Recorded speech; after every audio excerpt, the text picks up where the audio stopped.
Israel. This is the video entitled The Untold Hebrew History of Why Black People Speak Ebonics. Now, pay close attention to the word Ebo. You're going to see how it ties into the word Ebonics and what it has to do with us. Now, this website is entitled truthovertradition.com. Now, most likely I'm going to have to upload two parts to this because I'm recording on my tablet and it takes a long time for it to upload. So just bear with me. So here we go. Let's get into this. Okay, so the author of this article says, a few weeks ago I came across a YouTube video titled Father of 21 Children by Black Women. Father of 21 Children by 14 Women Gives Interview in Ebonics. So he says that inspired me to answer the question of why do black people speak Ebonics? Okay, so he has the video here on this link. So let's get into the information. Because when he watched the video, he had put a comment in the comment section in the video, and the person who was doing the interview removed this comment because he was telling the truth about why do we speak Ebonics, and that we are the true Hebrew Israelites of the Bible. We are the descendants. Now let's get into this. And here we go. Where the term Ebonics came from, it says the word Ebonics was originally coined to refer to the English language of the African diaspora, black people living in the Americas and the Caribbean, whose ancestors was brought here on slave ships, you and me. The term was created in the 19th century by a group of black scholars who disliked the negative connotations of the terms like non-standard Negro English that had been coined by white Americans in years previously. Therefore, they came up with the term Ebonics. In case you didn't know, the word Ebonics comes from the word ebony, which means black, and the word phonics, which means sounds. So, at its most literal level, Ebonics simply means a black person's speech of English. I'm going to put this link in my description box. You can read it for yourself. It says, however, this only scratches the surface of what truly lies behind the word Ebonics. There is a much deeper history to this word that only black people would know. The black scholars who coined this term in the 19th century didn't just come up with this term solely based on the color of our skin and the way we spoke English. They also created it based off the roots of the word and how it related to the secret identity of our people. To explain what I mean, let's start with the word ebony, which is where the word Ebonics come from. The word ebony was not a term that we created for ourselves. It was a term that the Caucasian white people created. They created this word for us. During the 15th through the 18th centuries, when white people were invading the coasts of West Africa to capture and purchase our ancestors from African Hamites and Arab Ishmaelite Esau, slave traders, they would often create names for us so they could describe us to the other Caucasians, slavers. Reason being, it is because blacks and whites spoke completely two different languages. They spoke completely different languages back then. The blacks spoke their native tribal languages, and the whites spoke their barbaric European language. Now, keep in mind, the barbarians are barbaric, because in my next video we're going to talk about where white people come from. And it's all going to start to click in, tying together. Since whites were invaders of all lands, and not natives to any, they cannot understand the indigenous languages of the tribes living in Africa. Let's keep on going. It says, as it relates to our ancestors, they came here on slave ships from West Africa. The vast majority of them came from a tribe called the Indigibo, or the Igbo, for short, which means Hebrew in English. The Igbo people are bloodline descendants from the house of Judah in the Bible and spoke only Igbo, Hebrew, and Aramaic. So when the Caucasians would hit the west coast of Africa to purchase them and try to communicate with them of who they were, they would mistake their pronunciation of the word Igbo for Igbo. The term Igbo stuck with our ancestors, and this is how the word ebony came about. Since the majority of the first enslavers were Portuguese and spoke Latin, they would use the term ebony, which meant black, in their language to describe the physical appearance of the Igbos. Although the Caucasians did not speak Igbo, the Hebrew language, they knew full well that the Igbos, they were enslaved with the Hebrews of the Bible, because the African and Arab slave traders they purchased them from told them that they were buying the people of the book. What is the people of the book? Us, the Bible. And since the majority of the Caucasian slave traders were Jewish, white Europeans posing as Jews, their immediate goal became to remove the memory of their true identity from their minds, so they would never discover that they were the true Jews. Therefore, when the Hebrews were shipped to the Caribbeans and the Americans as slaves, their slave masters stripped them of their names, gave them their last names, branded them with hot irons and with the initials of their masters, shaved their heads bald, mostly men, and made it illegal for them to read, for them to learn to read. It says it was already bad enough to be taken away from their lands and sent to a new land of slaves, but not knowing how to read or speak the language of their oppressors, English, left the Igbos hopeless and fully dependent on their slave masters for their survival in this strange land that we live in today. He says, which brings me to the point of how our ancestors went from speaking Hebrew, Igbo, to Ebonics. So this E is really an I. So it's still an Ebonics. It's Ebonics. Ebonics. That's what that is. So let's keep on going. I'm going to have to upload part 2.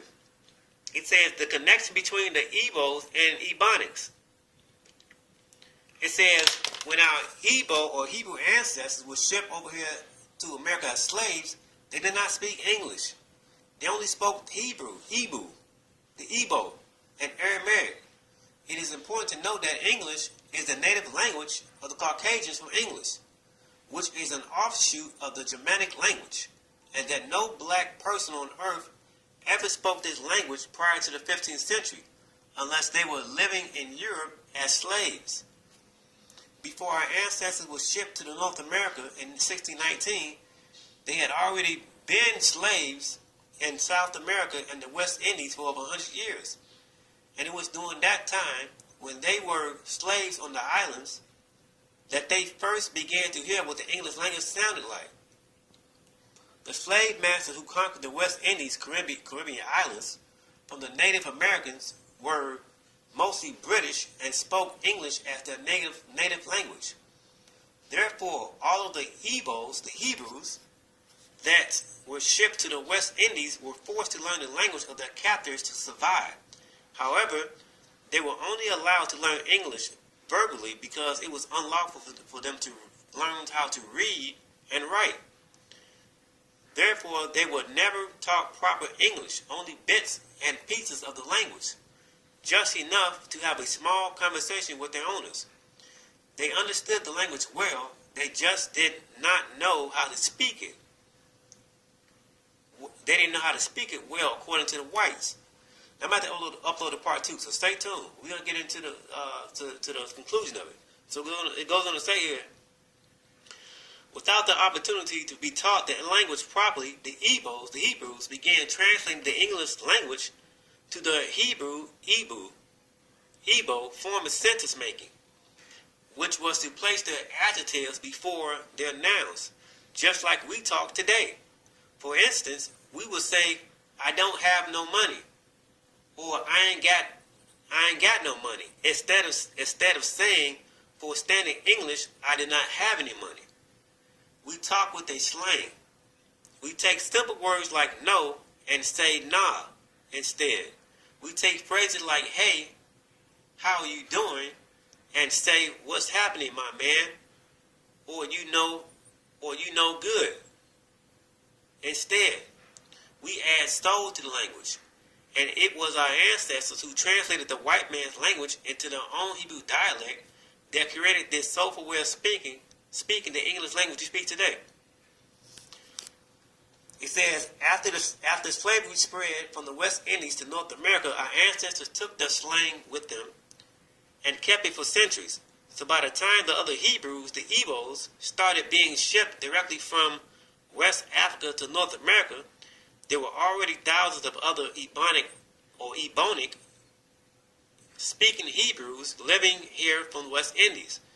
This is how the new Hebrews or Hebrews, learned the language from the West Indian Igbos. Of course, they didn't call it Ebonics back then, but that is where this form of English that we speak today comes from. It was the Jamaicans, Haitians, Barbadians, and other island folks that were shipped to North America that talked the Hebrews or the Igbos that were shipped from West Africa the language during their days on the plantation.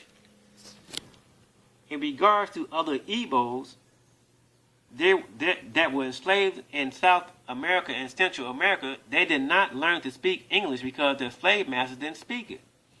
The slave master who controlled these lands were from Spain, France, and Portugal.